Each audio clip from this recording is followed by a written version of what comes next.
இந்த முட்டாள் அரசாங்கம், இந்த முட்டாள் எம்எல்ஏ, மூளை இல்லாதவங்க ஒரு வாழைப்பழத்தை உரிச்சு வச்சிருக்காங்க. அதை கூட சாப்பிட்றதுக்கு ஒரு சோம்பேறியா இருக்காங்கன்னா, இதை விட என்ன இருக்குது சொல்லுங்க. இன்று செய்தியாளர்களை சந்தித்து பேசிய அதிமுக முன்னாள் அமைச்சர் ஜெயக்குமார், திமுக அரசு மற்றும் திமுக எம்எல்ஏக்களை கடுமையாக விமர்சனம் செய்துள்ளார். என்னுடைய அறையில் அமைச்சராக இருந்தபோது அறைக்கு அழைத்து சதன் ரயில்வே ஜிஎம்லேருந்து எல்லாரையும் பலகட்ட அங்கே உள்ள இந்த மின்ட் மாடர்ன் சிட்டி, போதராஜ நகர், சீனிவாசபுரம் அந்த சங்கங்களுக்கே தெரியும் எத்தனை முறை நான் இதுக்கு கூட்டம் நடத்தியிருக்கேன். கூட்டம் நடத்தி அவங்களும் அதுக்கு முழு ஒத்துழைப்பு கொடுத்து இதுக்கு பார்த்தீங்கன்னா ஒரு ஜிஎம்கிட்ட சொல்லி இது ஒரு பெரிய கஷ்டம், இது நாங்கள் நிதி ஒதுக்கீடு பண்ணிக்கிற அதான் டெபாசிட் ஒர்க்குன்னு வரும். இந்த எம்எல்ஏக்கெல்லாம் டெபாசிட் ஒர்க்னா தெரியாது.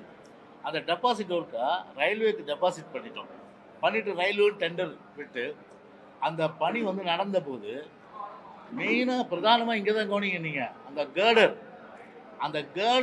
பார்த்தீங்கன்னா பிளேஸ் பண்ணாதான் ஒரு பக்கம் இந்த ட்ரெயின் மாற்றி சிக்னல் கொடுத்து போக்குவரத்து பிரச்சனை முடியும்.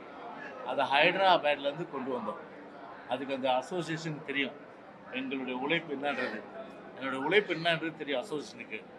அவங்களும் அதுக்கு முழு முயற்சியாக ஹைதராபாத்லேருந்து கொண்டு வரதுக்கு எல்லா ஏற்பாடு பண்ணி ஹைதராபாத் அந்த கேர்டர் வந்த பிறகு அதுக்கு கேர்டரை ரீப்ளேஸ் பண்ணுறதுக்கு தான் பெரிய வேலையை. அந்த வேலையை நான் செய்யலைன்னா இன்னும் கூட பார்த்தா கிணத்துல போட்ட கல் மாதிரி தான் இருக்கும்.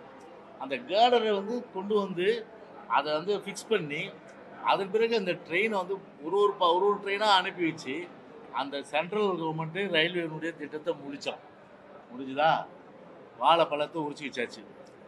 நான் கேட்குறேன், இந்த முட்டாள் அரசாங்கம், இந்த முட்டாள் எம்எல்ஏ, மூளை இல்லாதவங்க ஒரு வாழைப்பழத்தை உரிச்சு வச்சுருக்காங்க, அதை கூட சாப்பிட்றதுக்கு ஒரு சோம்பேறியாக இருக்காங்கன்னா இதை விட என்ன இருக்குது சொல்லுங்க. அதுதான் கஷ்டமே. ஸ்டேட் கவர்மெண்ட் வேலை ஈஸியாக பண்ணிடலாம், ஏன்னா நம்ம கவர்மெண்ட்டு அது நம்ம பண்ணிடலாம். சென்ட்ரல் கவர்மெண்ட் ஒரு பிரதான லைனில் போய் ஒரு கேர்டரை எப்படி ஃபிக்ஸ் பண்ண முடியும்? அந்த கேர்டரை ஃபிக்ஸ் பண்ணுறது தான் பெரிய விஷயம். அதை பண்ணி அந்த வேலையை முடிச்சு கொடுத்துட்டோம். அப்போ லிங்க் பண்ணோம், இந்த சைடு லிங்க்கு. அதுக்கு பார்த்தீங்கன்னா ப்ரொவிஷனும் கொடுத்துட்டோம் டெண்டரை. அதில் நாங்கள் பண்ண டிசைனை மாற்றி ஏற்றுக்கொள்ள முடியாத வகையில் குழப்பி வச்சு இப்போ பார்த்தீங்கன்னா முடிக்க முடியாத ஒரு சூழ்நிலை இன்னைக்கு இருந்துகிட்ருக்கு. இன்னைக்கு செய்திகளை உள்ளது உள்ளபடி தெரிந்து கொள்ள ரெஃப்ளெக்ட் நியூஸை சப்ஸ்கிரைப் பண்ணுங்க.